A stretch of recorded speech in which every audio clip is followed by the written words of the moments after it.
চাঁদাবাজি, দখল ও ব্যবসায়ীদের হয়রানি বন্ধে যৌথ বাহিনীর অভিযান চেয়েছে নারায়ণগঞ্জের 11টি ব্যবসায়ী সংগঠনের নেতারা। এই পরিবেশকে শান্ত করার জন্য যৌথ বাহিনীর অভিযান চালানো।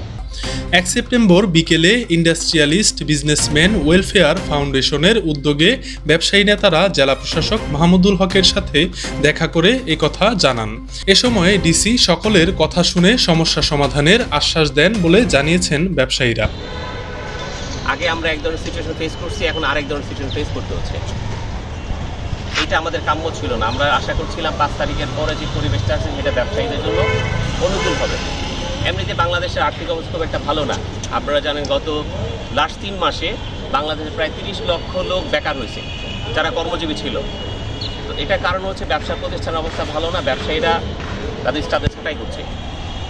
এখন নতুন করে কর্মসংস্থানও তৈরি হচ্ছে না। তার উপর যদি ব্যবসায়ীদের উপর এরকম চাপ আসে, বিভিন্ন জায়গায় দখল হচ্ছে, চাঁদাবাজি চলছে, নামে বেনামে মামলার ভয় দেখাচ্ছে, দিয়ে টাকা দাবি করছে, এই সমস্যাগুলি যদি থাকে তাহলে ব্যবসায়ীরা ব্যবসা করবেন না। ব্যবসায়ীরা যদি বন্ধ করে দেন, দেশ ধ্বংস হয়ে যাবে। ব্যবসায়ীরা হচ্ছে একটা রাষ্ট্রের হার্ট থেমে গেলে মানুষজন মারা যায়। ব্যবসায়ীরা থেমে গেলে রাষ্ট্রের অর্থপ্রবাহ থেমে যাবে, আর অর্থপ্রবাহ থেমে গেলে রাষ্ট্র দুর্ভিক্ষ শুরু হবে। এইটাকে ট্যাকেল দিবে কীভাবে? এটা ব্যর্থ রাষ্ট্র হবে। সেখান থেকে উত্তরণের জন্য আমরা ডিসি মহোদয়ের কাছে আসছি 12টা ব্যবসায়ী সংগঠন থেকে। 4 দফা দাবির মধ্যে প্রথম হচ্ছে এই পরিবেশকে শান্ত করার জন্য যৌথ বাহিনীর অভিযান চালানো। কেননা পুলিশ যেহেতু ইনঅ্যাক্টিভ, সেটা পুলিশদের দ্বারা সম্ভব হবে না। আমরা চাই যৌথ বাহিনীর অভিযান হবে। দ্বিতীয় বিষয় বলছি, ব্যবসায়ীদের নামে মামলা হচ্ছে, রাজনৈতিক মামলাকে ব্যবসায়ীদের সাথে জড়িয়ে দেওয়া হচ্ছে। আমরা চাই ব্যবসায়ীদের বিরুদ্ধে যে মামলাটা রুজু করা হচ্ছে, এই মামলাটা নেওয়ার আগে যেন তদন্ত করা হয়। 3 নাম্বার বলছি, ব্যবসায়ীদের মামলায় জড়ানো আরেকটা ইস্যু হচ্ছে, দেখা যাচ্ছে অজ্ঞাত অনেক লোকের নাম দেওয়া হচ্ছে মামলায়। এই অজ্ঞাত দিয়ে ব্যবসায়ীদের নাম জড়িয়ে দেওয়া হচ্ছে, এইটাও আরেকটা চক্রান্ত। আমরা এইটারও ডিসি মহোদয়কে বলছি যেন এই অজ্ঞাত নামে কোনো মামলা না হয়। আর 4 নাম্বার বলছি, আমাদের ব্যবসায়ীদের সমস্যা সমাধানের জন্য ব্যবসায়ী সংগঠনগুলি ভূমিকা রাখা উচিত ছিল, কিন্তু দুর্ভাগ্যবশত আমাদের ব্যবসায়ী সংগঠনের নেতারা পরগাছা ব্যবসায়ী হয়ে গেছেন, রাজনীতির উপর ভর করে ব্যবসা করতে চাইছেন। আমরা চাই না যে কোনো ব্যবসায়ী পরগাছা হন। ব্যবসায়ীরা ব্যবসা করবেন, ব্যবসায়ীদের কোনো দল নাই, কোনো মত নাই। এই আজকে ডিসি মহোদয়ের সাথে এখানে দেখা করেছি, সেটা হলো যে আমরা চেয়েছিলাম যে আগে যে ব্যবসায়ীরা নির্যাতিত হতো, তারা বিভিন্ন চাঁদাবাজি, দখল, বিভিন্ন রকম ষড়যন্ত্রের হতো। এখন আমরা চেয়েছিলাম পট পরিবর্তনের পরে একটা সুন্দরভাবে ব্যবসায়ীরা নিরাপদভাবে, নিশ্চিতভাবে ব্যবসা বাণিজ্য চালিয়ে যাবে। কিন্তু দেখা যাচ্ছে যে বর্তমানেও সেই আগেরই মতো অবস্থা, চাঁদাবাজি, দখল এবং ব্যবসায়ীদেরকে বিভিন্নভাবে হয়রানি হস্তনিষ্ঠ করা হচ্ছে।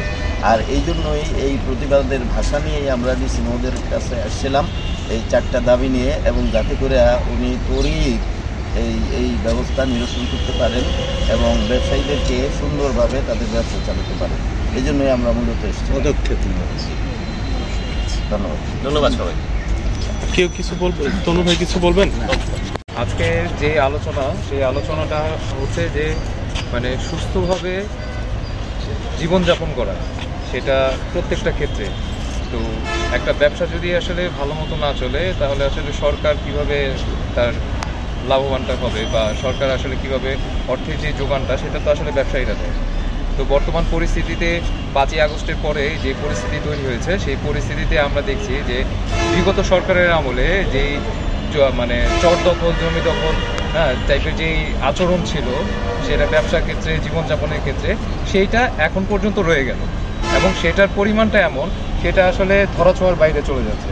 তো সেই ক্ষেত্রে এই বিষয়গুলো নিয়ে আমরা আসলে ডিসি মহোদয়ের সাথে আলোচনা করা, এবং তিনি আমাদেরকে আশ্বস্ত করেছেন যে 4 দফা যে দাবিটা, সেই দাবিটা নিয়ে সে প্রশাসনের সাথে এবং অন্যান্য বাহিনী যারা আছেন তাদের সাথে বসে এটার একটা করবেন, সিদ্ধান্ত নেবেন।